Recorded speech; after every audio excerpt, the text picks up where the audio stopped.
Hello all, welcome to screen space. ఈ వీడియోలో the clearing movie review అయితే తెలుసుకుందాం. ప్రెసెంట్ ఇది ఆన్లైన్ లో అయితే అవైలబుల్ గా ఉంది, తెలుగు డబ్బింగ్ తో పాటు. మూవీ డ్యూరేషన్ అయితే జస్ట్ 1 hour 25 minutes అయితే ఉంటుంది. స్టోరీ ప్లాట్ విషయానికి వచ్చేస్తే ఏం లేదు భయ్య, చాలా సింపుల్ స్టోరీ లైన్. ఒక ఫాదర్ అండ్ డాక్టర్ ఇద్దరు కలిపి ఒక చిన్న ట్రిప్ కి అయితే వెళ్ళడం జరుగుతుంది. అక్కడికి వెళ్ళిన తర్వాత అనుకోని పరిస్థితుల్లో జాంబీ అపోకాలిప్స్ అయితే ఏర్పడుద్ది. తన డాక్టర్ ని కాపాడుకోవడానికి హీరో ఎంత దూరం వెళ్ళాడు అన్నది మీరు ఈ మూవీలో చూస్తారు భయ్య. ఇక ఫుల్ వీడియోలోకి వెళ్ళిపోయే ముందు వీడియోని లైక్ చేయండి అండ్ రివ్యూని కుదిరితే చివరి వరకు చూడండి. కంటెంట్ నచ్చితే ఛానల్ సబ్స్క్రైబ్ చేసుకుని బెల్ ఐకాన్ ఆన్ లో పెట్టుకోండి. అండ్ వీడియో కింద డిస్క్రిప్షన్ లో ఇన్స్టాగ్రామ్ లింక్ అయితే ఇచ్చా. Channel updates and movie updates కోసం ఖచ్చితంగా వెళ్ళి ఫాలో కొట్టండి.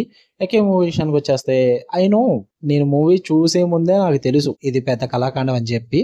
తెలిసిపోతే భయ్య, కొన్ని మూవీస్ అంతే ఫ్రీ సైడ్స్ లోకి ఏ టైంలో ఎప్పుడెప్పుడు మూవీస్ వచ్చినాయి అంటేనే అర్థమైపోద్ది ఇది ఎలాంటి మూవీ అని చెప్పేసి. సరే అని చెప్పేసి ఏదో బాగుంటే చూద్దాం, జాంబీ అపోకలిప్స్ అన్నాడు కదా, ఎక్కడైనా ఇంట్రెస్టింగ్ ఉంటే చూద్దాం అని అయితే ట్రై చేసా. నాకైతే నచ్చలేదు భయ్య. జాంబీ అపోకలిప్స్ అన్నది జరుగుద్ది, కానీ ఎక్కడ వరల్డ్ మొత్తం అన్నట్టు చెప్తారు, కానీ కాదు భయ్య. ఓన్లీ హీరో క్యాంపింగ్ వ్యాన్ చుట్టూరే జాంబీ అపోకలిప్స్ అయితే జరుగుద్ది. ఎంతసేపు చూడు, మొత్తం సినిమా అంతా ఒక్క దిక్కున నడుస్తుంది. క్యాంపింగ్ వ్యాన్, కారు, లేదా కారు కాకపోతే క్యాంపింగ్ వ్యాన్, లేదా అక్కడక్కడ ఫారెస్ట్ లో అటు ఇటు పరిగెట్టడం, మళ్ళీ తిరిగి క్యాంపింగ్ వ్యాన్, అంతే. మొత్తం జాంబీస్ అన్ని ఎక్కడ ఉంటాయంటే ఆ క్యాంపింగ్ వ్యాన్ చుట్టూరు ఉంటాయి. అరుస్తూనే ఉంటాయి భయ్య. మూవీ అంతా కూడానే గ్యాప్ లేదు.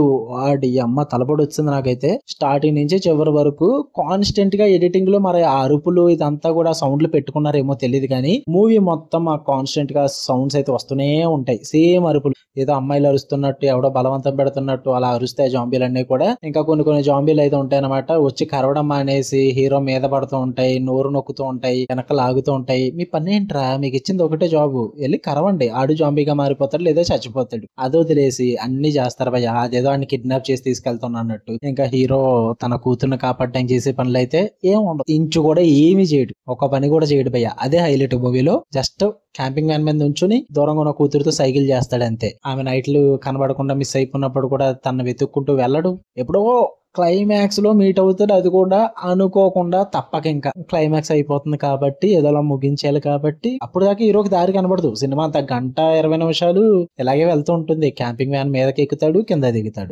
దిగుతాడు, మళ్ళీ లేదా మీదకి ఎక్కుతాడు. అటు ఇటు జాంబీస్ తో కొట్టించుకుంటాడు లేదా కొడతాడు. ఇదంతా కాదన్నట్టు మధ్యలో ఒక అమాయకం ఇరికిచ్చి అన్నట్టు ఒక క్యారెక్టర్ ని తీసుకొస్తారు. ఒక జీప్ వేసుకొని వస్తుంది అనమాట, police character.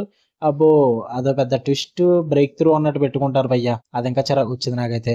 Throughout the movie ఇది ఎంజాయ్ చేశానని చెప్పడానికి అయితే ఏమీ లేదు, చిరాకు వచ్చింది. ఆ జాంబీ గోల్ అయితే నాకు తలపడి వచ్చింది భయ్య. ఇంకా క్లైమాక్స్ ముగించిన విధానం కానీ మొత్తం ప్రెడిక్టబుల్ గా ఉంటుంది. చాలా రొటీన్ మూవీ అనమాట. యాజ్ యూజువల్ గా పాత జాంబీ మూవీస్ ఏవైతే ఉన్నాయో అవే సింపుల్ గా ప్రెజెంట్ చేసేసినా మళ్ళీ టైం పాస్ కి చూసాను అనుకుందాను భయ్య. వరస్ట్ ప్రెజెంట్ చేశారు, నాకైతే నచ్చలేదు. మీరు చూద్దాం అనుకుంటే ఆన్లైన్ లో అవైలబుల్ గా ఉంది, మీ ఓపిక. తెలుగు డబ్బింగ్ ఓకే పర్లేదు, ఫ్యామిలీతో చూడొచ్చా అంటే స్టార్టింగ్ ఒక కిస్సింగ్ అంటే చిన్న లిటిల్ బిట్ ఆఫ్ ఎక్స్పోజింగ్ ఉంటుంది, బట్ న్యూడిటీ లాంటివి అయితే ఏమీ లేవు. సో చూడొచ్చు, ప్రాబ్లం ఏం లేదు. ఓకే, మీకు వీడియో ఇస్తే లైక్ చేయండి, షేర్ చేయండి, మీ ఒపీనియన్స్ కూడా కామెంట్ చేయండి. మళ్ళీ నెక్స్ట్ వీడియోలో కలుద్దాం. Until then, love you all, bye. Hello all, welcome to screen space. ఈ వీడియోలో ది క్లియరింగ్ మూవీ రివ్యూ అయితే తెలుసుకుందాం.